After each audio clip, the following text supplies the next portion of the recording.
podcast que te empodera a ir além. Ignition sequence start. 3, 2, 1, 0.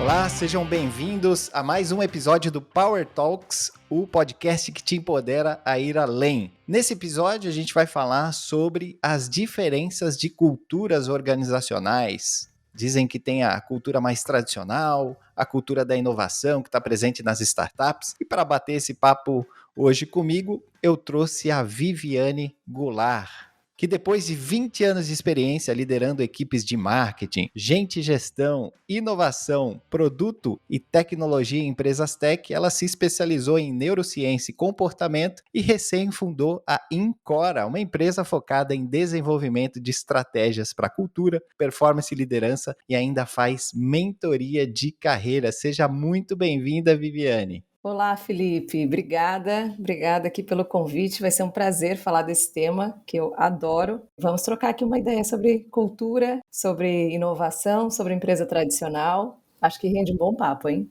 Maravilha. Bom, a gente acabou se conhecendo aí nessas voltas aqui em Florianópolis, né? A Vivi trabalhou bastante tempo aí com projetos de inovação dentro de empresas já estabelecidas. E eu lembro lá que a gente tinha uma salinha dentro de um coworking.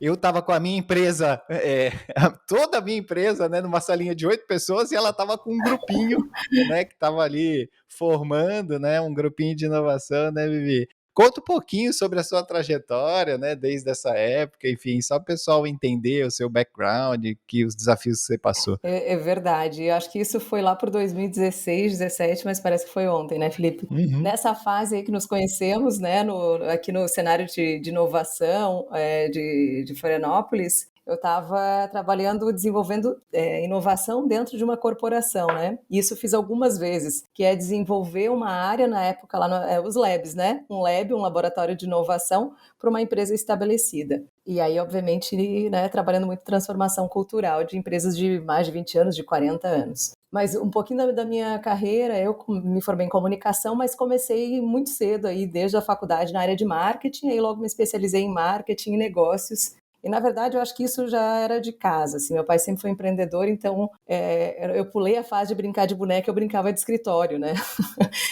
Essa é a minha lembrança de infância, era brincar de escritório, assim. Na época tinha as calculadoras, grampeador, eu achava tudo aquilo máximo. E aí a gente já cresci muito nessa área, não fazia sentido, né, eu ser repórter, jornalista, eu logo fui para o marketing. E aí, trabalhando muito com marketing a gente tem a visão ali do todo da empresa, de negócio, do produto. Então, até 2015, mais ou menos, eu trabalhava sempre olhando muito para produto, negócio, estratégia e inteligência de mercado. E eu lembro que 2015 foi quando eu terminei uma especialização na UFSC, e ali eu já tinha alguma bagagem, né? Já uns 10 anos ali ou mais. E aí eu me percebia muito essa parte de pessoas, de cultura, de liderança, que aquilo implicava muito na estratégia de marketing. Não adiantava ter uma enorme, uma excelente estratégia de marketing desenvolvida se dentro a companhia não estava andando no mesmo ritmo. Então foi em 2015 que eu ganhei a primeira vez o desafio de atuar como também gestora de uma área o antigo RH, né, que ficava muito dentro da área financeira, depois foi ganhando vida própria, mas naquela época começamos a falar mais fortemente da transformação digital e eu assumi a área de pessoas para linkar muito com o negócio. E ali foi uma virada de chave muito grande na minha carreira, porque eu pude experimentar muito na prática algumas coisas que eu suspeitava, assim, e crianças também acadêmicas, né? Então foi muito bacana. E aí eu comecei trabalhando muito com pessoas e marketing, estratégias de marketing. Na empresa que eu estava veio o desafio que a gente entender que um produto que ficou 7 anos sendo desenvolvido dentro de casa, quando foi para o mercado, a palavra que hoje em dia é muito na moda é flopou, né? Uhum. Ele perdeu o tempo, o timing de ir para o mercado. E ali a gente começou a se questionar, e aí a gente mergulhei na história de desenvolvimento ágil. Foi quando, na época, ali, em startup enxuta, né? Foi quando a gente começou a falar muito, né, do desenvolvimento ágil de produto. E eu amei aquele tema e eu mergulhei no tema de inovação. Foi ali por 2016 ali que eu mergulhei nesse tema de inovação, fiz muito mentoria, formação, e aí comecei a desenvolver esse trabalho, que foi quando a gente se conheceu, de laboratório de inovação para empresas estabelecidas, né? E enfim, e aí a vida, né, vai nos movimentando, e aí cada vez, aí trabalhando assim à frente de inovação e transformação cultural, para mim ficou muito mais nítido que a gente passa por pessoas, passa por, aliás, cultura, passa por pessoas, passa por comportamento humano, passa por uma série de coisas. E aí foi onde eu fui cair na especialização de neurociência e comportamento, e hoje eu estou extremamente dedicada a isso, porque eu entendo que para a gente trabalhar em inovação, desenvolvimento de novos negócios, de novos produtos, implementação de novos processos dentro da empresa, de novos softwares, a gente antes tem que trabalhar cultura e pessoas. Então, eu começo meu trabalho nessa camada, para deixar o solo fértil para que depois todo o trabalho pela equipe de produto, de desenvolvimento, aconteça de uma forma mais fluida. Que legal, hein, Vivi? Baita trajetória aí, né? E agora empreendendo, né, com a Encora. É verdade. E essa era uma vontade antiga, né?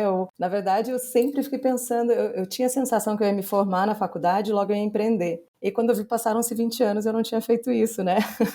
Mas eu sempre fui muito intraempreendedora, porque quando a gente está ali à frente de desenvolvimento de inovação ou de novos negócios, a gente está intraempreendendo, a gente está pensando no mercado, a gente está construindo um negócio novo ali, né? Então, com certeza. Sempre me satisfiz muito dessa forma, mas queria me desafiar um pouquinho também e empreender, e tem sido, é claro que é muito diferente, né? Depois de 20 anos que a gente está formatado, trabalhando dentro de uma corporação, muda, né? Tem um monte de frio na barriga aí, mas eu tenho adorado isso, porque eu acho que 20 anos, né, a gente cria um pouquinho mais de casca grossa aí, e se sente mais preparado, mais maduro para esse momento. Então, é verdade. Tem sido bacana. Que legal. Bom, Vivi, vamos lá, vamos entrar então aqui no nosso tema, né, desse episódio, que é a diferença dessas culturas. Você já trabalhou em culturas mais tradicionais, né? Trabalhou em culturas aí de inovação, montando esses novos times, trabalhando com galera de produto, tecnologia, enfim. Mergulhou também aí nesse jeito startup de ser. E aí eu queria já fazer uma pergunta para você. Existe realmente nos negócios um negócio que a gente olha que tem uma cultura tradicional e o outro negócio que tem uma cultura de inovação? Tem sim. Tem, a diferença não é sutil, né? É muito fácil a gente já perceber num primeiro contato já, né? Então, tem uma diferença entre as duas culturas e ela se dá em muitos momentos. Não só, e aí a ponta não é lá pelo produto que a gente vê no mercado dela, né? Quando a gente fala dessa diferença, muito mais até focada dentro no modus operandi, da forma como as pessoas são geridas, da forma como as decisões são tomadas, da forma como as reuniões são feitas, né? Às vezes a gente nem percebe, mas as reuniões, a forma como são feitas as agendas dentro de uma empresa diz muito sobre a cultura dela, né? Porque é o dia a dia dessa empresa. Então, como que são feitas as reuniões, como que são os rituais de gestão dessa empresa, quais são os rituais que o CEO tem com os diretores dessa empresa, que tipo de informação é compartilhada com todo mundo, e aí com todo mundo, não só com liderança, né? O que está sendo comunicado para dentro da empresa e o que está sendo comunicado para fora, tudo isso diz muito sobre a comunicação. E a diferença sobre a cultura da empresa. E a diferença básica que eu vejo entre uma cultura mais tradicional e a cultura mais de inovação é o tempo e o movimento de tudo isso acontecer, né? Porque a cultura olhada mais para inovação, né, ou uma cultura menos tradicional, ela tem um tanto mais de agilidade, foco mais no resultado do que talvez no processo ou na documentação de tudo que acontece. A cultura tradicional ela ainda bebe muito daquela fonte de que o processo é o rei do dia a dia, né? Então, talvez tenha muita burocracia, muita documentação que as pessoas às vezes já nem se questionam por que aquilo existe, né? Foi sempre assim, é assim que vamos fazer. Desde uma solicitação de compra, sei lá, de viagem corporativa, você já sente ali o quanto aquilo é rápido, prático, ou que leva 3, 4 dias para que aquilo aconteça, né?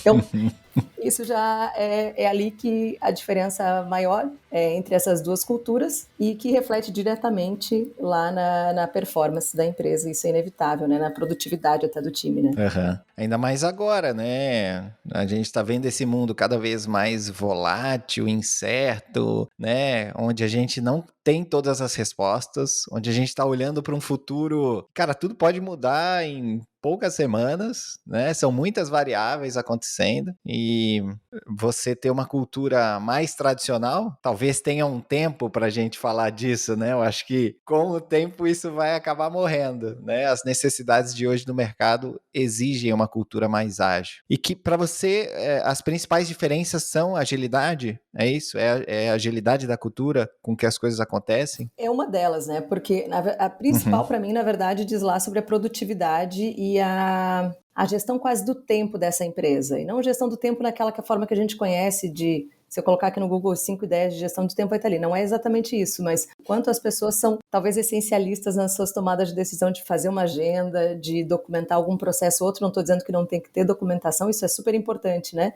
Mas o quanto aquele processo ele pode ser mais rápido, mais curto, com foco aí no que precisa ser feito lá na frente do resultado da empresa, e o que está ali só por uma questão mesmo que já ninguém sabe por que aquele processo foi identificado.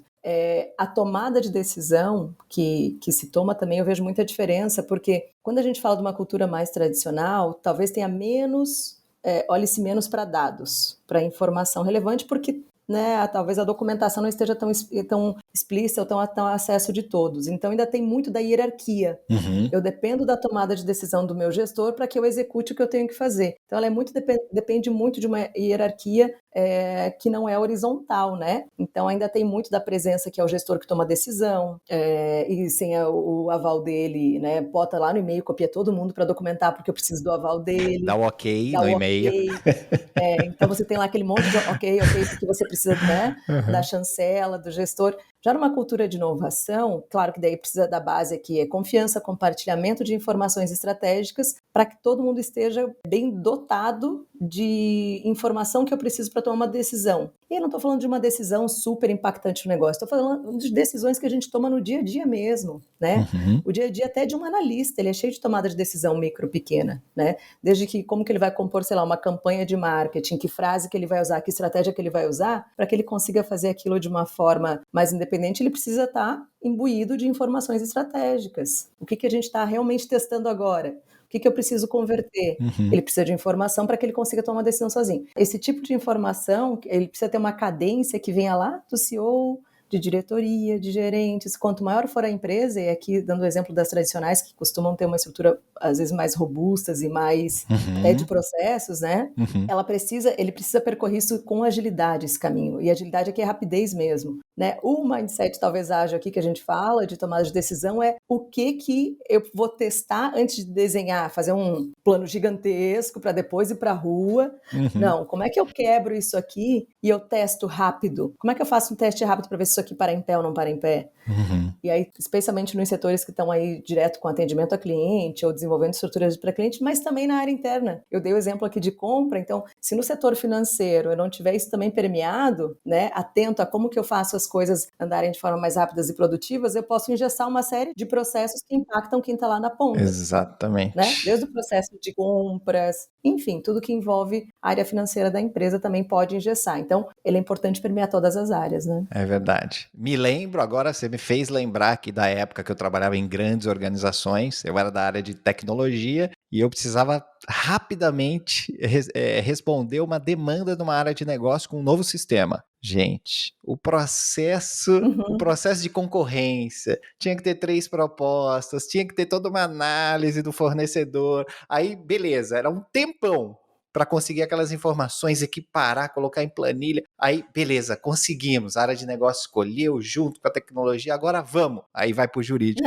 Aí demora mais 3 meses para se ver o contrato e tal. E aí já foi. Gente, 6 meses, você já perdeu o seu ano, né? Muitas vezes uma mudança que você precisava fazer, uma área sem um sistema ou com um sistema obsoleto, né? Não dá mais para os negócios de qualquer tamanho, né, Vivi? E aí, falando desse negócio de tamanho, que às vezes o pessoal fala, mas a Vivi trabalhou em grandes empresas, em grandes grupos, mas você tem clientes também, né, Vivi? A gente estava até brincando aqui nos bastidores. Esse tipo de cultura tradicional, às vezes, vem porque o fundador, o CEO, é uma empresa, 20 pessoas, 30 pessoas, 40 pessoas, e tem o mindset tradicional e tudo aquilo que ele aprendeu, a forma com que ele fazia, ele vai implementando dentro da empresa. Exatamente. E aí você tem uma empresa, né, pequena com esse tipo de estrutura, de tomada de decisão, de velocidade. Né? Super comum, super comum. Eu tenho um cliente que é da área de agrotech, do interior de São Paulo. A empresa hoje está com 80 funcionários, mas ela começou... O ano passado ela estava com 20, finalizou o ano passado com 80,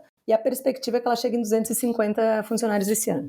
O meu trabalho com eles é dar essa musculatura para esse crescimento acelerado, porque o negócio ele vai crescer acelerado, eles recém foram investidos, mas as pessoas não se desenvolvem de forma tão acelerada, né? É verdade. O meu trabalho lá com eles tem sido esse. Mas é incrível como ela tem pouca idade, eram poucas pessoas, mas como você trouxe, Felipe, ela bebia dessa fonte do CEO e dos fundadores que tinham vindo de empresas muito tradicionais e que tentavam implementar aquele mesmo modo de ser ali numa empresa que só tem 80 pessoas, né? Aí o desafio de você pensar numa comunicação numa empresa de 80 pessoas, às vezes você reúne todo mundo aqui, vamos lá e vamos... Né? É muito mais fácil do que numa empresa de 700, de 500, de 1.000 pessoas, né? É verdade. Então tem coisas que a gente até tira um pouco da cerimônia e consegue ser mais prático e próximo, mas olhando que ela também tem que crescer, então eu preciso já pensar em como que eu faço esses meus processos de uma forma que escalem junto com o crescimento da empresa, que crie essa musculatura para a empresa crescer e robusta, sem que ela não consiga crescer além do tamanho da mão e do campo de visão do CEO, né? Porque senão eu brinco, ela não passa do tamanho da mão do CEO se ela também não se preparar, que é criar uma camada aqui de confiança, desde a liderança toda, né? O CEO com os seus diretores e das equipes, dos diretores ou gerentes com as suas equipes. Porque aí sim, aí a gente entra esse modelo de uma transformação de cultura, que é todo mundo muito imbuído de informação para que cada um consiga tomar suas decisões lá na ponta mesmo. Quem está lá no dia a dia, às vezes até estagiário, assistente analista, consigam ir tomando decisão sem que eu sempre precise passar para um gestor ou, né, para o CEO, porque quando o negócio está pequeno, 20 pessoas, o CEO está ali no dia a dia com todo mundo. Como é que o CEO também ele se prepara para ele ir desapegando disso, né?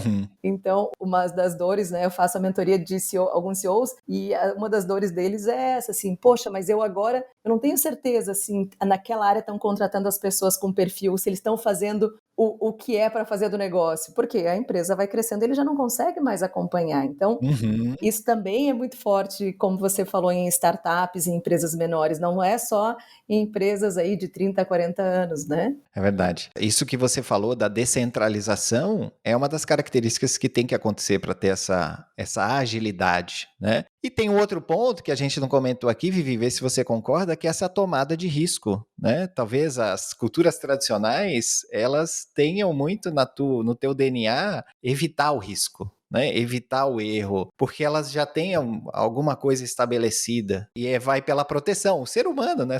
Você que é especialista em comportamento humano pode confirmar ou não essa afirmação aqui. O ser humano, ele tem disso, né? Ele quer proteger o status quo, né? Esse é um ponto super importante também, porque se a gente está falando aqui de uma cultura de inovação, uma premissa é teste, erro com aprendizagem. Se eu parto do princípio que eu tenho medo de errar, eu já não testo, eu já não inovo. Eu já não vou pensar numa coisa diferente nem propor, porque se não der bom, o que o meu gestor vai fazer, né? E isso eu vi muito acontecer, né? Em grandes empresas que passei, e a gente lá querendo fazer um processo de inovação, testar e errar, e todo mundo querer se cercar de muitos artefatos para não ter erro nenhum. Só que aí esse processo até torna tudo mais moroso. Vamos escolher aqui qual é o menos campo de risco, onde errar não seria um desastre, e fazer um teste pequeno?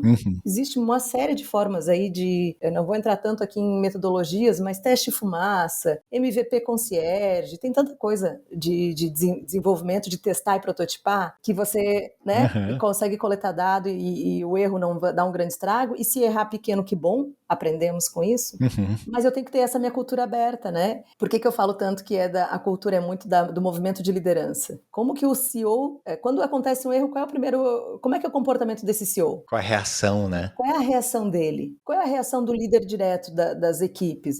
A reação de uma gerência, de uma direção? É isso que vai me dar a cultura de eu estar aberto à experimentação. Porque não adianta estar lá na declaração de cultura, não adianta isso estar no QR Code, né? Se, no final do dia, a forma como o CEO lida com com os erros dentro da empresa, da companhia, né? Então, isso que vai dizer muito de como que a gente vai reagir a erro, experimentação e tudo isso que precede uma cultura de inovação, né? É verdade. E isso me deu aqui até um gancho para a próxima pergunta que eu ia te fazer é o seguinte, às vezes a gente vê, né, áreas mais inovadoras, porque vem uma galera já com vivência, né, então você vê área de produto, área de marketing, né, fala muito de growth, que tem essa coisa de testar, errar, só que você acha que é possível conviver com duas culturas, né, onde você tem uma parte da empresa ou a alta gestão com uma cultura mais tradicional e uma área como marketing, produto ou até esses labs de inovação aí que você teve bastante experiência, com essa cultura mais ágil, mais de inovação? É possível conviver? Bom, te dar um passo atrás. Eu acho que elas geralmente elas coexistem num processo de transformação, Aham. né? Nesse modelo que você colocou aqui, né? A liderança mais tradicional e essas pontas, essas áreas, aí eu acho que é um processo mais dolorido para quem está nessas áreas. Eu acho mais complexo, porque é enxuga gelo. Por que eu tô falando de enxuga gelo? A empresa ela vai respirar muito o comando, a forma de gerir, de pensar da liderança, da alta liderança da empresa. A alta liderança eu estou falando aqui, talvez aí dos diretores de áreas, né, de heads e CEO. Então, ela vai coexistir quando a gente está falando de alguma transformação, porque tem muita empresa que hoje já nasce com essa cultura mais nova, mas boa parte está aí já há algum tempo trabalhando essa mudança, né? E ela só vai funcionar, ela vai coexistir por um tempo, porque o ideal aqui, eu adoraria chegar aqui e dizer, não, tem aqui uma coisa que todo mundo faz, dá uma paradinha de um dia, no dia seguinte mudou tudo, ó, virou a chave.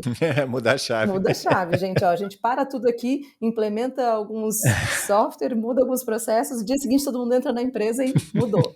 Legal. Mas não é assim que acontece, né? Então, isolar essa decisão em alguma área ou acreditar que os próprios labs, né, eles vão ter sucesso quando eles podem ter sucesso, um lab de inovação pode, ainda mais quando dedicado a desenvolver um produto paralelo ao que está ali e vai ter uma liberdade maior de testar, prototipar, do que você está lá no core do negócio, que é talvez, né, o que a gente chama lá na área de produto a vaca leiteira. Então, a gente protege lá e começa a testar aqui experimentalmente. Mas ele só vai ter sucesso se lá no CEO, na alta liderança da empresa, essa transformação já aconteceu, né? Então, não tem como eu ter uma gestão CEO, diretores mais tradicionais e achar que eu enderecei meu tema para alguma área determinada, né? Uma área, uma pessoa, fiz algumas contratações aqui de um pessoal legal e eu acho que agora vai. Não vai. Não acontece porque cultura é o ritmo que eu dou todos os meus dias para a empresa. São esses inputs de como eu falo, de como eu faço meus rituais de gestão, como eu tomo decisão, de como eu estou aberto a erro. Então, não vai funcionar,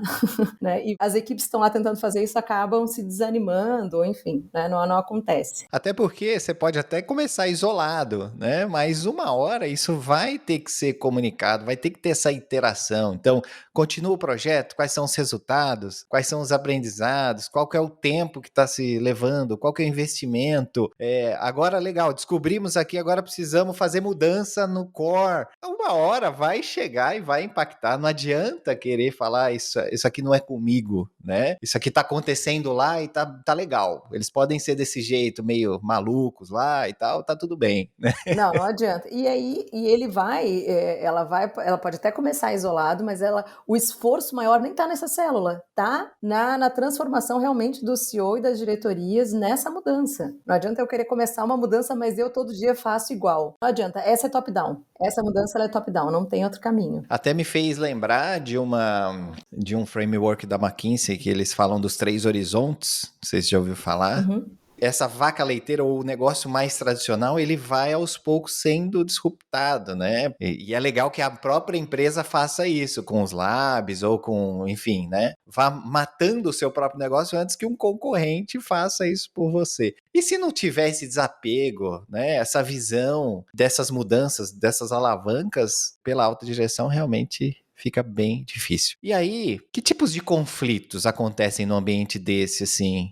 Vivi, quais são os conflitos, né? Você tem alguém muito com a cultura ou áreas ou a alta direção com essa cultura mais tradicional e você tem algumas pessoas ou algumas áreas com essa cultura mais de inovação. Primeiro que assim, o conflito, deixa eu primeiro colocar minha opinião sobre o conflito. O conflito ele é saudável, né? Desde que seja um bom conflito. Então, eu acho que o conflito ele tem que existir de uma forma bem saudável, né? Então, Se eu tenho confiança aqui no meu ambiente, se eu sei que o que eu posso falar, né, concordar, discordar, a gente vai chegar num objetivo comum, o conflito é muito legal. O conflito que não é bom é aquele que tem alguma coisa velada ali com falta de confiança, né? Então ele não é um bom conflito. Mas o que eu vejo assim, que eu vivenciei muito, eram os processos muito engessados, talvez, de uma empresa, e aí coisas até do dia a dia corriqueiras. O que eu vejo de conflito que acontece no dia a dia, tem muitos que são fáceis de gerir, são até bons conflitos. O conflito que não é legal é aquele que eu tenho aqui uma equipe ou eu tenho uma área e a gente começa a pensar em processos de inovação, para a gente pensar não só como você colocou growth ou toda essa mudança de desenvolvimento mais ágil de negócio, de testar, fazer interações, ele está muito, o pano de fundo disso são dados. Então eu tomo decisão com base em dados aqui, eu vou fazer tudo isso, eu documento, eu dou uma olhada mercado, se o mercado aceitou, não aceitou. Então esse tipo de tomada de decisão ele entra muito em conflito, porque quem está na gestão já há muito tempo, então vamos lá, numa empresa de muitos anos, a liderança está ali já há muito tempo, e aí a decisão nem sempre vai ser baseada em dados, não, mas isso aqui eu já conheço. Não, o cliente não quer isso. Mas com base em que você acha que o cliente não vai querer? Não, conheço há tempo. Minha experiência. A experiência já diz isso.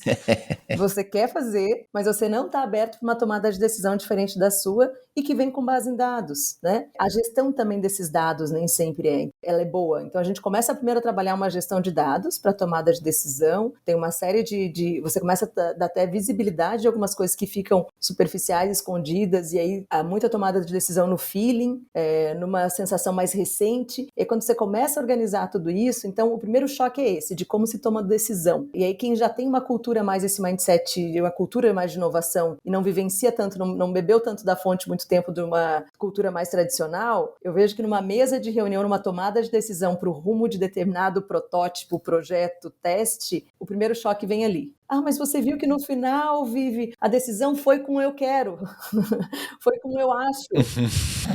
Então esse é o primeiro conflito que acontece, de como se toma uma decisão. O segundo, um outro conflito realmente é quando a gente começa a questionar, mas por que o processo precisa ser assim? Mas por que precisa de tudo isso? E aí está tanto tempo já um processo engessado numa empresa tradicional que ninguém nem sabe, o pessoal lá daquela área que mandou, daí você vai lá naquela área. Não, nem sei, certo? Era alguém que trabalhava aqui que pedia esse monte de documentação. Esse choque também cultural mesmo, né? De processo, de documentação. Mas por que a gente tem que fazer esse processo aqui? Não sei, já estava assim. Às vezes não faz sentido nenhum, né, Vivi? Não faz sentido. Não faz sentido. Mas as pessoas, elas não param para fazer essa pergunta. Elas simplesmente chegaram lá, estão há bastante tempo, aquilo é feito no dia a dia, e elas não questionam. Eu acho que até na cultura tradicional, elas perdem essa habilidade, essa coisa de questionar. Elas estão mais confortáveis, né? Bom, se já estava aqui, já estava desse jeito, sempre foi assim, eu vou seguir fazendo isso. Isso vai trazendo uma letargia até para as pessoas, elas não questionam mais as decisões, os processos, por que elas estão fazendo aquilo. Isso também eu acho que com esse novo despertar, a gente estava até falando disso na nossa ali no papo antes aqui do podcast, né? As novas gerações, mas as gerações que estão mais conscientes, né, dessa questão do propósito, do significado do trabalho para a vida, elas também já não começam a aceitar mais isso, né? Foi sempre assim, é assim que é feito e faz aí, não questiona, né? E nessa hora é engraçado, porque o CEO obviamente, ele tem muita responsabilidade de tudo da cultura da empresa, né? Para mim, ele começa ali por ele. Mas a gente ainda é muito comum, né? Mas isso aí diz o nome do CEO, né? Foi decisão dele. Aí você vai conversar com ele, não, eu nunca falei isso. Então, às vezes, ele leva a fama e nem é com ele. Mas essa coisa de questionar que você traz, sabe, Felipe? Isso aí também é sintoma de uma cultura tradicional que não deixou permeada a liberdade de perguntar, de questionar. Essa cultura tradicional, né, muito enraizada, e os profissionais que não foram se permitindo moldar, ou que não foram se atualizando e ficaram mais nessa zona de, não, questionar não é bom, então eu nem pergunto, eu só faço. Então isso também acontece muito forte, né? Eu já ouvi assim, nem dá ideia, Vivi, tu já chegou dando muita ideia, porque se você der muita ideia, só vai dar mais trabalho para você. aquela tá chegando novinha, não sabe como é que funciona aqui, né? E você vai ver, você começa a dar ideia, daqui a pouco você tá atolado de trabalho aí, nem dá ideia.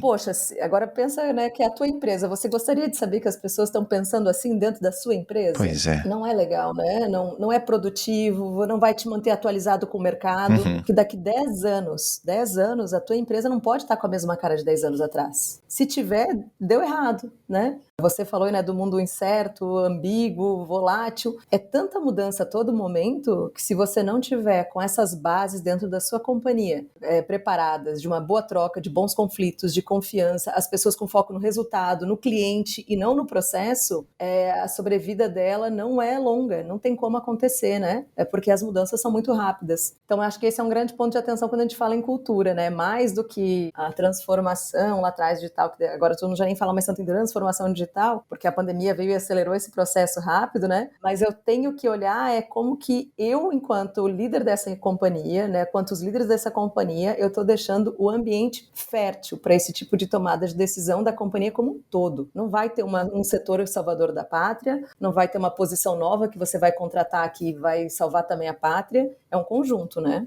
É uma consultoria que vai dar todas as respostas se você não tiver disposto à mudança. E aí chega numa pergunta que eu queria te fazer o seguinte: já que a cultura tradicional já não serve para o nosso mundo do presente, muito menos vai servir para o nosso mundo do futuro, onde a gente tem a necessidade da velocidade das coisas, da agilidade, das tomadas de risco, enfim. É possível mudar essa cultura? E aí eu já emendo, por onde que a gente começa? Você já deu algumas dicas aqui, né? É possível, né? Possível sempre é possível, né? Nós, seres humanos aí, a gente está em transformação o tempo inteiro, por mais que a gente pense que a gente já é aqui uma obra acabada, na verdade nós somos, né? Mudar a cultura da empresa também, sim, sempre é possível. Para mim não tem outro caminho, né? Não só da minha experiência vivida, né, nos meus 20 anos, mas também teórica, de aprofundamento aí de todas as teorias, além da minha vivência, é pelo CEO. Ela começa pelo CEO. Não tem como começar por qualquer outro caminho que não seja pelo CEO. Então, qualquer transformação de cultura, para mim, ele começa pelo CEO, cascateia pelo grupo de liderança. Depois que o CEO tem lá o seu grupo de liderança coeso, com uma visão clara de qual é a estratégia, para onde vamos, porque a gente falou muito aqui de comportamento, né, de comportamento humano, mas entre CEO e o grupo de liderança,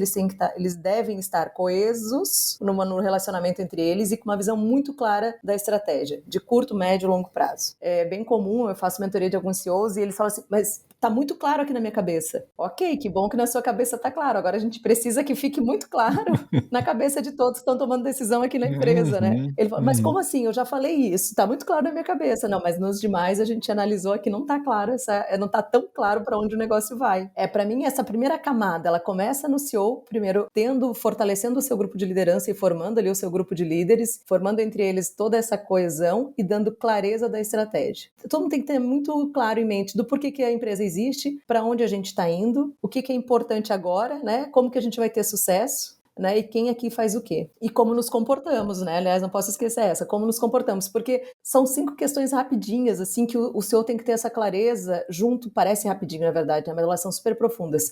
Ele tem que ter, junto com o grupo de líderes dele, todo mundo tem que ter a mesma resposta. Todo mundo tem que estar muito, muito em sintonia disso. E aí, sim, a gente começa a trabalhar o restante aí da organização, da cultura dos rituais de gestão, que fala muito sobre a cultura da empresa, o que precisa ser revisitado. Mas o ponto de partida sempre é o CEO. Muito bem. E a gente sabe que às vezes são as dores do negócio, né? Pô, meu negócio tá ficando para trás, tô perdendo muita gente talentosa que eu não consigo fazer comprar aqui a minha ideia, porque, né, enfim, o mercado tá sempre levando, né? E ele acha que é porque o mercado tem mais dinheiro, porque foi captado, porque estão oferecendo mundos e fundos, e às vezes o problema tá no CEO, tá na alta direção. Total. Essa tomada de consciência, muitas vezes, sozinho é difícil, né, Vivi? Tem que vir alguém com o olhar de fora, fazendo essas provocações, esses questionamentos. Ele é muito difícil tomar sozinho, E também é muito difícil para quem, e eu já tive nessa posição dentro da empresa, e é muito difícil para você que está ali dentro, né, mesmo num cargo de diretoria, é muito difícil você levar essa conversa para o CEO enquanto diretor. Porque, por mais que você encontre um caminho, uma forma de comunicar isso que ele vai entender, mas tem sempre ali uma relação de hierarquia que talvez essa conversa não seja tão simples ou não tão bem absorvida por ele. Dependendo do CEO, ele pode entender que, tá insatisfeito, tá me criticando demais. Então tem uma série de questões ali, né, entre a comunicação falada, dita, sentida, que talvez essa conversa seja mais dura. E numa análise externa, e eu tô sentindo isso, né, desde que estruturei a minha empresa e comecei esse trabalho, especialmente com startups em crescimento e também com algumas empresas estabelecidas, que estando de fora é uma conversa muito mais produtiva. É uma análise que você faz de ponta a ponta, sem nenhum milindre com algum par seu, com algum diretor seu, porque você não tem alguns milindres ali nessa análise, né? E estando de fora, não. Você foi contratado para fazer aquela avaliação, né, da cultura e começar esse trabalho. Então, ele acaba sendo um tanto, né, eu me sinto entregando um trabalho muito mais profundo, assim, do que quando estava dentro, quando é essa análise, sabe, do papel do CEO, né? Que ela é mais dura de fazer quando você está dentro. E para ele procurar uma mentoria é porque ele já deve ter sentido dores no negócio, né? Então ele está talvez disposto a solucionar aquilo, e essas provocações, esse trabalho de mentoria, eles vão ter talvez um terreno um pouquinho mais fértil do que alguém percebendo ali na ponta, né, ou uma diretoria, uma gestão querendo colocar isso. O que você acha, Vivi? O caminho é diverso, sabe, Felipe? Ele é diverso, assim. Olha, eu tenho um cliente que começou comigo porque começou a implantar um sistema novo dentro da empresa e começou a dar muita dor. E aí o RH me procurou para fazer, sei lá, um team building no começo. Não, era um trabalho de desenvolvimento de liderança, que a liderança não estava querendo, estava com dificuldade de aceitar a nova ferramenta. E estava com dificuldade de liderança, era um trabalho de desenvolvimento de liderança. Aí eu comecei a pesquisar. Eu disse, não, a gente vai começar lá pelo CEO. E aí no começo eu, mas o que eu tenho a ver com isso? Será? E aí foi muito bacana esse trabalho. Teve CEO que muito foi incitado pelo próprio fundo investidor, quem está investindo na empresa, que é um ator, é um personagem diferente na vida dessa empresa, e o fundo investidor, o investidor que está ali, né, buscando um resultado. É verdade. Começou assim, precisamos desenvolver os diretores, e aí não tem como eu começar um trabalho de desenvolvimento dessa diretoria se eu não trabalho o CEO, que é o líder desses diretores, né? Tem vários caminhos, né? Agora semana passada eu comecei a mentoria com um CEO que, aí sim, ele é colega de um outro CEO que comentou com ele falou, poxa, eu preciso fazer esse trabalho dentro da minha companhia. Então tem muito caminho aí, mas geralmente ele vai empurrado para esse, mas não, né, para mim tá tudo certo, é vocês aí que eu já disse o que eu preciso, tá tudo muito claro, e aí não dá para ter resistência a novos sistemas dentro da empresa, a gente precisa chegar nesse número lá, porque é o número que a gente se comprometeu com o nosso investidor, e aí a gente começa esse trabalho. Mas ele é muito mais produtivo quando a gente tem o entendimento desse grupo de alta liderança, sejam co-founders, CEOs, enfim, né, diretoria executiva, que entendem profundamente que eles são reflexo dessa cultura. Não é o tipo de coisa que você terceiriza, eles são reflexo. E aí quando você fala dessa perder muitos talentos, quando a gente começa a analisar o dado de uma empresa que está perdendo muito talento, tem vários caminhos, né? A primeira tendência é pensar, estamos com um salário abaixo de mercado, será? E aí, né, os gestores lá, precisamos melhorar essas faixas salariais. Mas se você vai aprofundar um pouquinho mais, talvez até em quem saiu, os motivos de sair, de perder talentos, o excesso às vezes de burocracia, como você falou, a falta de clareza para onde está indo esse barco, quem é que está dirigindo, né, qual é o propósito. O propósito é uma coisa que todo mundo foi falando e ele foi ficando um pouco batido, mas assim, razões para existir, por que a gente existe e para onde a gente vai, como que a gente vai ter sucesso. Se a empresa inteira não entende muito isso e você tem bons talentos ali, você perde na burocracia do dia a dia da empresa. Tem uma coisa que virou meme, que é, essa reunião poderia ter sido um e-mail, mas é um meme muito dolorido para quem está vivendo isso, sabe? A gente está falando aí em burnout, em pessoas que no remoto ficam até muito tarde em reuniões, e muitas dessas reuniões poderiam ser evitadas ou serem mais produtivas, né? E às vezes quem está ali no dia a dia tem até receio de falar aquilo para o gestor, e aí não acontece e a pessoa sai por uma sobrecarga. Aquela sensação de estar perdendo tempo é um negócio que as pessoas, ela vai matando as pessoas por É isso dentro, mesmo, né? vai matando. Estou perdendo meu tempo aqui, né? Por que estou perdendo meu tempo? Exatamente. Estou fazendo o que aqui? Perdemos mais um tempo, uma reunião ou outra, isso acontecer, tudo bem, mas quando vira rotina, vai perder talento, né? Vai perder talento. Eu estou falando assim, É não verdade. é só head count, não é só head count, é talento. São pessoas talentosas que não querem colocar não querem desperdiçar o seu tempo e o seu talento, né?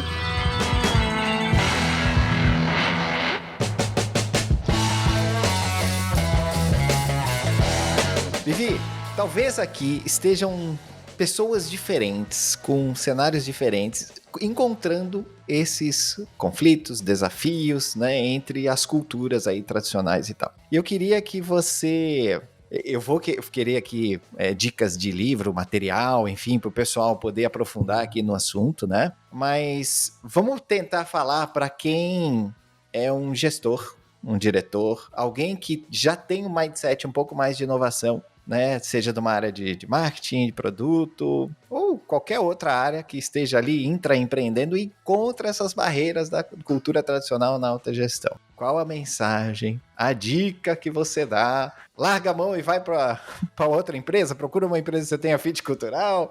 O que é, Vivi? Vamos lá. Essa também é sempre uma dica boa, né? Porque não dá pra gente ficar muito tempo insatisfeito, né? Um tempinho ali outro, mas você tem que estar medindo aquilo, né? Se é a maior parte do teu tempo e se aquilo, se você acredita que é só uma fase. Que não dá também para viver da ilusão que vai ser sempre lindo, né? Então tem momentos bons, ruins, tem que estar sempre olhando para essa balança, né? E sim, fit cultural é importante, né? Eu já fiz muita entrevista de contratação de pessoas e eu ainda fico estarrecida como as pessoas pouco perguntam. É só uma entrevista que o entrevistador fica ali perguntando e pelo menos eu sempre abro um tempo. E aí, tem alguma pergunta que você queira fazer sobre a empresa? Não, para mim tá tranquilo.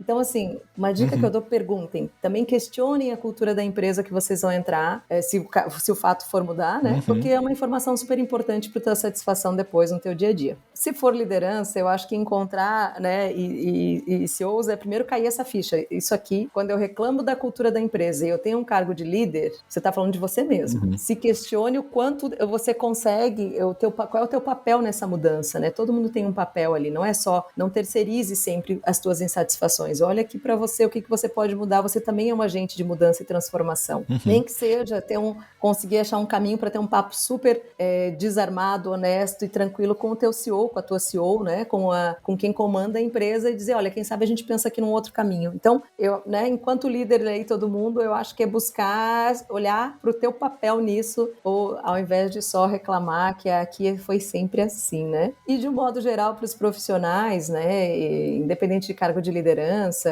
ou empreendendo, eu acho que a gente tem que estar muito aberto a aprender de novo, a desaprender, a olhar para frente, sempre se fazer uma autoanálise, se conhecer, né? Onde estão aqui as minhas potências, onde eu sei que eu preciso me desenvolver e eu sou aberto quanto a isso, né? Ninguém sabe tudo e nasceu sabendo tudo. Então, eu acho que quanto mais a gente também investe enquanto profissional em autoconhecimento, desenvolvimento pessoal, né? Dirigir a sua própria carreira, você não esperar, porque é incrível, a gente está em 2023, mas ainda tem muitos profissionais que acreditam que a empresa tem que investir nelas para elas se desenvolverem. Se acontecer isso, bacana, mas não, né? De um modo geral, quem tem que assumir essa frente aí, se desenvolver e buscar o que precisa de curso, de livros, é contigo, né? Que bom se a empresa também estiver olhando para isso, mas saiba sempre que a empresa ela tem um objetivo para aquilo. Importante que você também saiba quais são os seus objetivos para que você também esteja sempre se desenvolvendo, sempre ativo no mercado, para que você se mantenha, eu uso muito essa expressão, mas que você também tem que se manter sexy para o mercado, você também tem que ser um profissional atualizado, né? Se a tua empresa não tiver, faça você, por você mesmo, né? Muito bem. Dicas aí de literatura, podcasts, enfim, conteúdo para a galera se aprofundar nesses temas aí. Olha, os podcasts eu sou fã, né? Bom, não à toa, eu vou indicar, obviamente que eu vou indicar aqui o meu também, né? além do Power Talks. O meu podcast é o Por Dentro da Estratégia, e lá a gente fala um pouquinho mais de pessoas, né? Mas eu gosto muito do Patrick Lencioni para falar de cultura, liderança. A gente comentou aqui no comecinho, né, Felipe, sobre as 5 disfunções de um time. Enfim, eu acho que toda a obra do Patrick Lencioni, para quem está no mundo corporativo e pensando em desenvolvimento e cultura, qualquer livro dele é muito bom, né? Acho que ele deve ter mais de 15 aí, e eu gosto muito da abordagem dele, da forma de desenvolver confiança no time, de fazer um time forte, de pensar de entender que isso é um diferencial competitivo. Qualquer empresa, independente do tamanho do caixa, do EBITDA dela, o diferencial competitivo dela é a equipe interna, né? Então, e ele tem muito dessa abordagem que eu gosto muito. Um outro livro que eu acho que eu citei alguma coisa aqui, mas que eu gosto muito e que mudou muito a minha forma de tomar decisão no meu dia a dia, de microdecisão, é o Essencialismo. Eu vivia naquela rotina de eu tenho muita coisa para fazer, eu não tenho tempo, minha agenda está sempre lotada. E aquele livro, cada capítulo dele era um tapa na minha cara, assim, né?